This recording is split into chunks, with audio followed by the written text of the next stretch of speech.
have a grand total of 5 subscribers since the first episode posted on the 1st of February last week. It was a nerve-wracking day, stressful, hot, and frustrating, until the video was successfully uploaded at 8:47 p.m. before the 1st of February evaporated and another promise unmet. This time, I came through. The feelings, the emotions, the relief, and the laughter of a massive feat achieved. And can I be so forward as to ask a huge favor of you? Please subscribe to my channel and leave a comment or thoughts on anything that strikes you as something that could be of help or that I may have helped you in this episode. Thank you for your time. In the aftermath, I realized that I had almost forgotten how I thrive on adrenaline and the unknown, and with a grateful heart, welcomed an old friend back into my life. The friend that loves and appreciates the thrill of learning something absolutely new and going all in. And at my age, I also realized that creating a YouTube channel and becoming a content creator is seen by some as totally stupid. You're too old. You have nothing of value to give to the online world. But the more I delve into this modern world, the more I am growing again. And it's a great feeling.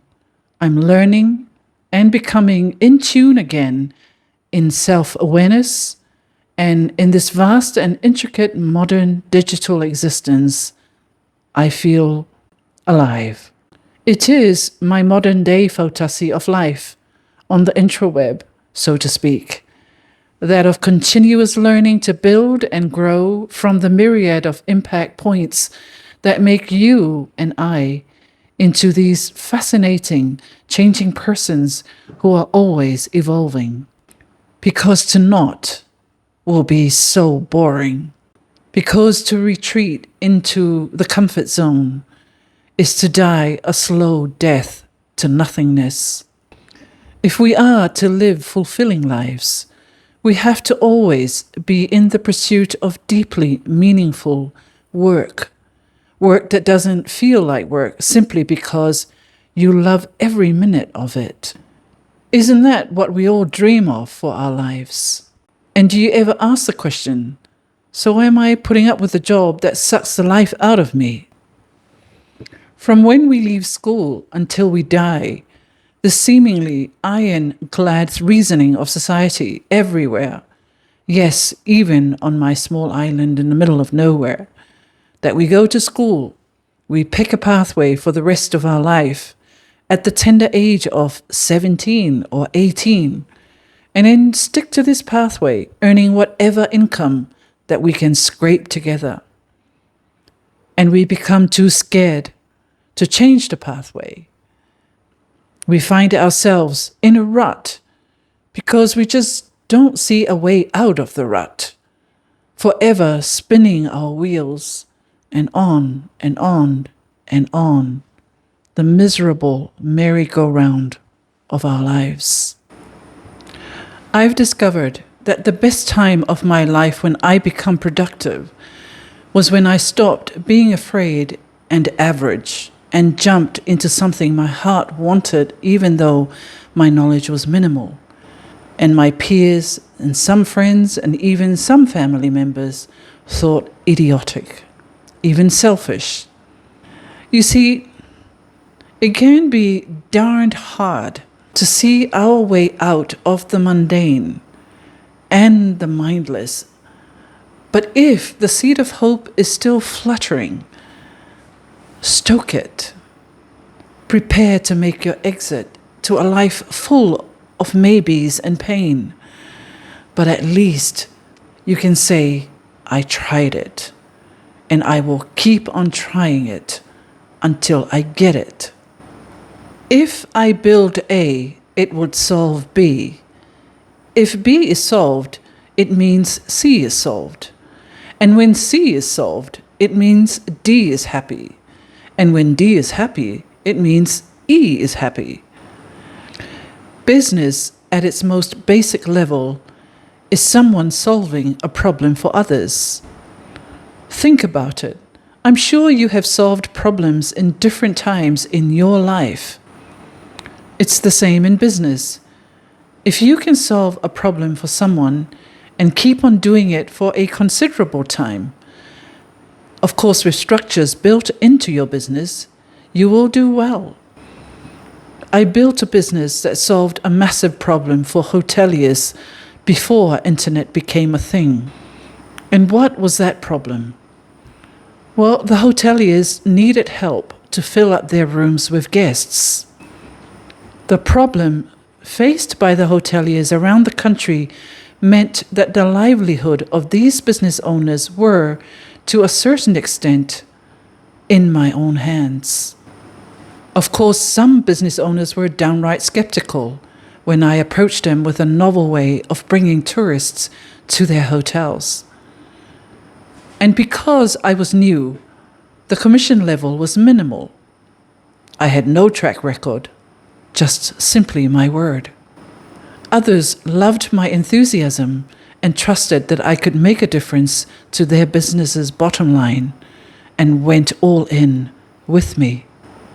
It took some years to build up, ones filled with anxiety, with stress and sleepless nights, and wondering whether I can ever live up to my promise to these hotel owners. But when it finally happened and you get your first paying client, the feeling is simply euphoric.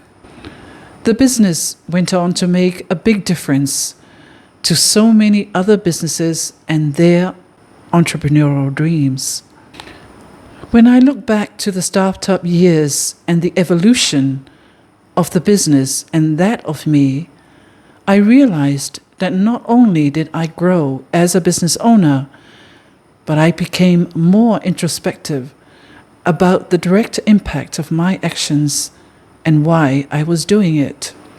The dopamine hits that you get for making a difference to others, as well as to the lives of your team, comes with its own responsibilities, but it also gives you such fulfillment. And because you are responsible for the lives of others, it is inevitable that your own personal growth will take off.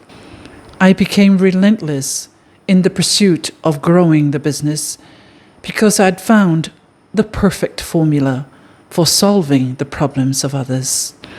The domino effect of this is that it makes you more flexible and open-minded in the way that you approach any problem in life. If I do this, maybe this would happen. If I don't do this, then what are the issues, if any, that I will be faced with? Just by doing and getting out there, being uncomfortable and solving problems creates this adaptability side to your person, where you also become resilient, relentless, and you will find that the person that you have become is completely different from the person that was at the start of your venture.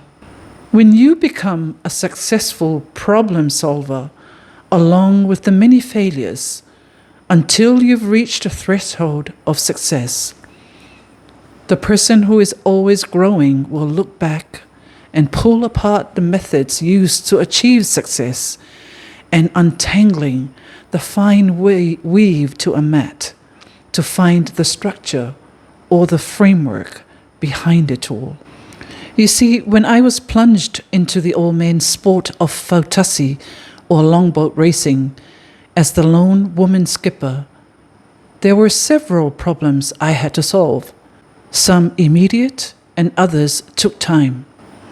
The first problem: I knew nothing about Fautasi or longboat racing, as no woman had ever coached, skippered, and captained a Fautasi or longboat in the history of the nation. So how do I solve this problem of knowledge and understanding of the longboat and the sport? By seeking out those who have skin in the game, who were successful in the sport, and you deep dive into learning every detail, and you ask and ask and ask questions. The person who asks questions is the one who will do well. Question why things had to be done a certain way. Can you do it differently? Why? My second problem. How can I command the respect of 50 men rowers on the longboat or fautasi? Some were openly resentful and felt I did not deserve to be there. So how do I make my crew respect and support me? By not being afraid to call them out. By not showing fear when afraid. By doing your homework.